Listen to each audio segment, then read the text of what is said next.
2025 n'a jamais été aussi dense, aussi rapide et aussi bruyante. Entre la conquête des SUV et l'électrification, les citadines se font extrêmement rares. Et pourtant, une résiste. Je vous présente aujourd'hui la Kia Picanto dans sa version GT Line. On vous propose de prendre son volant dans un essai complet. Mais avant, je vous laisse vous abonner et c'est parti.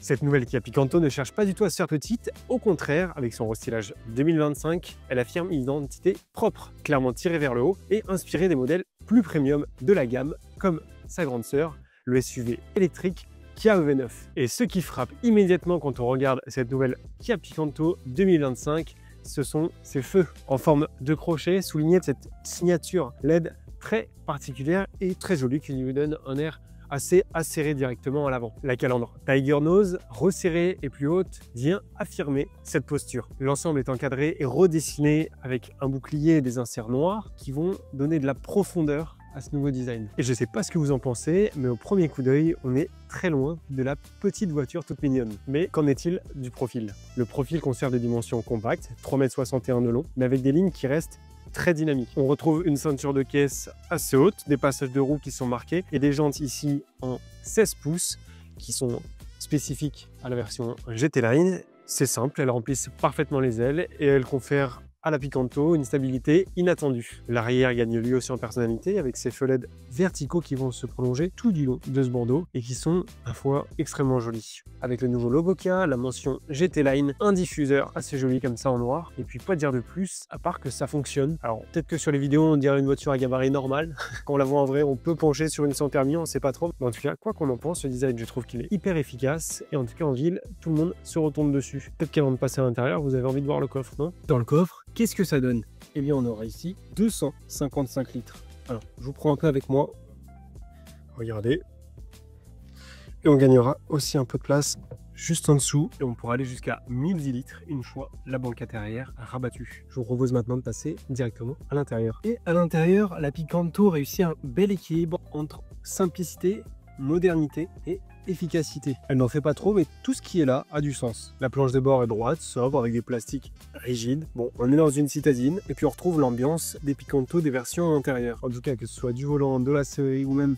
Regardez, on a un petit accoudoir quand même, mais on est plutôt bien installé, surtout pour faire des trajets de ville. On retrouvera tout en haut du tableau de bord cet écran 8 pouces tactile, pas le plus réactif du marché. On reste dans la citadine la moins chère neuve, donc c'est déjà extrêmement bien que ce soit équipé de série, avec Android Auto et le CarPlay sans fil. On a des boutons pour accéder à des raccourcis directement via l'écran. On a une molette juste ici pour le son qui est très appréciable, parce que quand c'est aller chercher dans l'écran, c'est plus que compliqué et chiant. On a le warning qui est en position centrale. Et alors, point positif, on retrouve, regardez, des boutons physiques pour la clim, juste à tourner comme ça. Ça, c'est très satisfaisant. Et merci Kia de ne pas avoir tout basculé dans l'écran. Surtout de nos jours où c'est la course à la sobriété. Moi, je trouve ça beaucoup plus accessible ici. Et tout le monde le pense. Le combiné d'instrumentation lui reste classique. On a le compte-tours et compteur analogique, qui encadre un tout petit écran LCD, mais qui affiche toutes les informations. Donc conso, autonomie, adaptive, etc. Voilà, il n'y a pas énormément de nouvelles choses à dire sur cette nouvelle Kia Picanto 2025 à l'intérieur, mais je vous propose de passer à l'arrière afin de voir si on a de la place. Et à l'arrière, regardez, le défaut qu'on a dans beaucoup de citadines souvent, c'est qu'on n'a pas de place, que ce soit à la cave au pied, que ce soit ici où on va être assez relevé parce qu'on gagne de la place en inclinant les sièges, donc on touche plus ici, on est mal assis. Regardez, là j'ai toute la place pour mes pieds, sachant que je suis en Doc Martens, donc c'est assez épais. Je suis réglé avec ma position 1m76 mais en étant très loin du volant, donc jusqu'à 1m85 je pense que ça ira, et je suis plutôt bien installé. À vous de nous dire en commentaire quelle est votre utilisation des places arrière, mais je pense que celle-ci pourra répondre à plus que des besoins de ville. Alors que dire sur cette Kia Picanto une fois qu'on est au volant? Donc sur cet essai on aura fait à peu près 400 km. On est dans la version du moteur 1,2 litre en 79 chevaux. Je vous regarde parce qu'on est au feu rouge et c'est plus intimiste comme ça. Sans rire, donc 1,2 litre, 79 chevaux avec une boîte manuelle 5 vitesses. Vous pouvez aussi avoir la boîte auto pour 1000 € de plus. Effectivement, dans son usage principal qui va être la ville, ça suffit amplement. Le 0 à 50, il est fait ultra rapidement. Par contre, dès qu'on va aller au-delà, au-dessus de 50, ça reste très lent. Regardez, on arrive au feu rouge, on regarde le 0 à 70, puisque c'est limité à 70. Combien de temps on va mettre?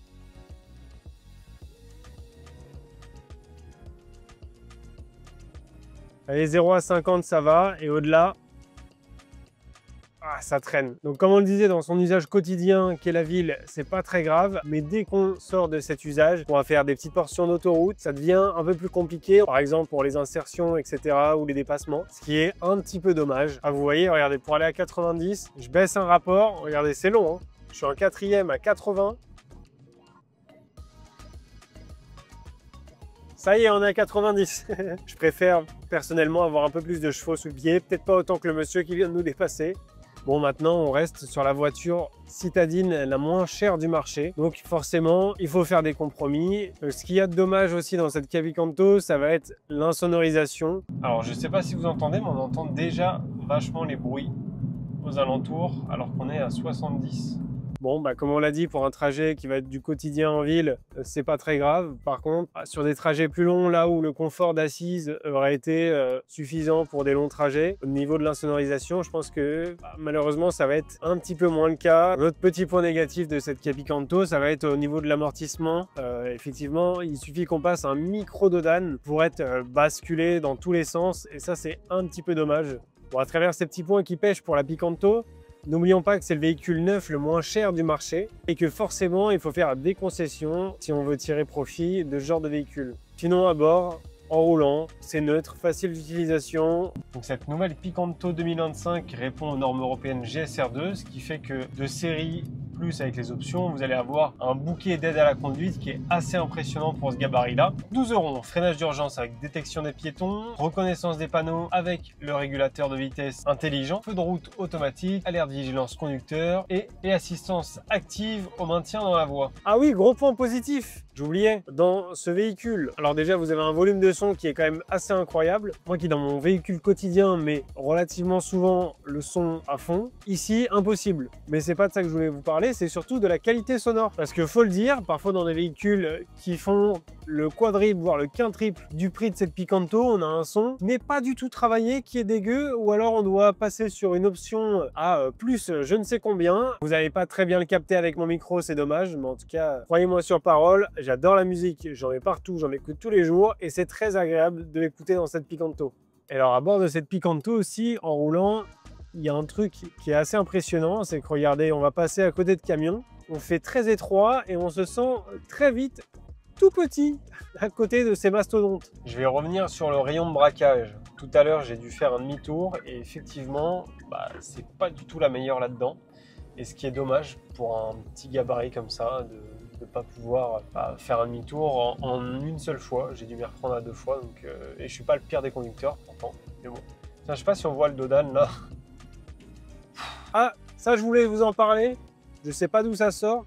Littéralement tous les 50 km, la Picanto me propose de faire une pause café. Alors c'est très gentil, mais c'est peut-être un poil répétitif. Donc cette semaine avec cette Capicanto, on a fait à la fois de la ville, de la nationale et de l'autoroute. Il faut avouer qu'elle m'a plutôt surpris. Effectivement, en ville, ce qui est super appréciable, c'est qu'on se faufile partout. On trouve des places là où personne ne pourrait se garer, puisqu'on fait littéralement 3,61 m de longueur. Mais sinon, ce que je remarque beaucoup, et vous allez me le dire, c'est que j'ai fait quand même beaucoup de critiques.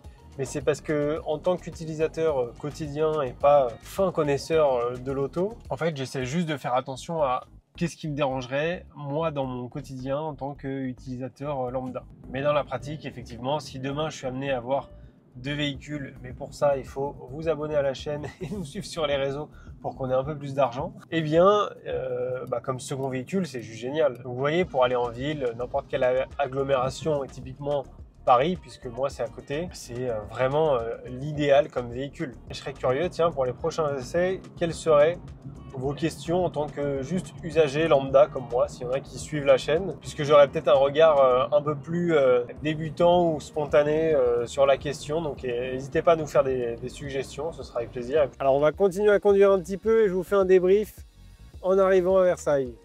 Et nous voilà enfin garés pour faire une petite synthèse sur cette heure de conduite avec la Kia Picanto. Bien sûr, on a fait d'autres heures avant, mais c'était là sur le trajet Cergy à Versailles, histoire de prendre un peu d'autoroute, un peu de nationale, puis de refaire un petit peu de ville. Donc en ville, c'est nickel, c'est propre, ça se faufile à peu près partout. C'est vraiment hyper agréable. Effectivement, dès qu'on va être sur nationale, commence à faire un petit peu de bruit. Alors sur autoroute, dès qu'on dépasse 100 km/h, Là, on a vraiment beaucoup de bruit dans l'habitacle, ce qui est dommage au niveau de l'insonorisation.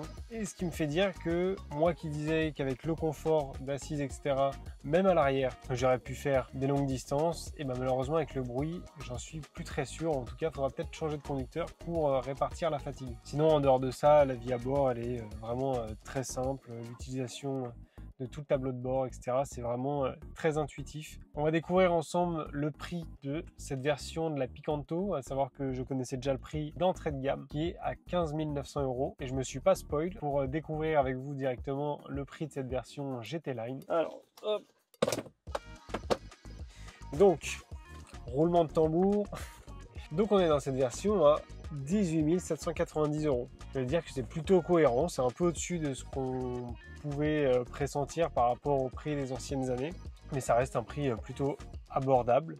Il faudra rajouter 600 € pour la peinture métallisée et 900 € pour le pack confort, donc avec la climatisation automatique, l'ouverture et démarrage sans clé et le système de chargement du smartphone par induction. Et ça, c'est super de l'avoir dans une voiture à moins de 20 000 €. Maintenant, si vous voulez passer de la boîte méca à la boîte auto, il faudra rajouter un supplément de 900 €. Et en fait, je viens de voir que j'étais pas bon du tout sur le prix. En fait, c'est pas 15 900 €. Apparemment, sur la fiche technique, je vous mettrai les photos, c'est 16 290 €. Donc 390 de plus que ce que j'ai annoncé. À savoir aussi que ce modèle dispose de la garantie Kia 7 ans ou 150 000 km. Donc ça, c'est plutôt un bon point à mettre dans la balance. Et pour finir, si je dis pas de bêtises, si on choisit cette version GT Line de la Picanto, on sera positionné un tout petit peu au-dessus en termes de prix que la finition équivalente sur la Toyota Aygo X. Donc dites-nous en commentaire, qu'est-ce que vous préférez en termes de micro-citadine, la Toyota Aygo X ou la Kia Picanto dans sa version GT Line. Cette Kia Picanto, elle est petite, mais elle en dit long, et c'est peut-être l'une des dernières vraies citadines polyvalentes thermiques du marché. Bien finie, bien équipée, rassurante et encore abordable. Une résistance qui, dans les rues encore encombrées de nos villes modernes, a toujours sa place. C'était Maxime pour Capsule TV, je vous laisse vous abonner et aussi rejoindre nos réseaux sur Instagram et TikTok, capsule.tv. On se retrouve pour un prochain essai dans une autre vidéo. À bientôt.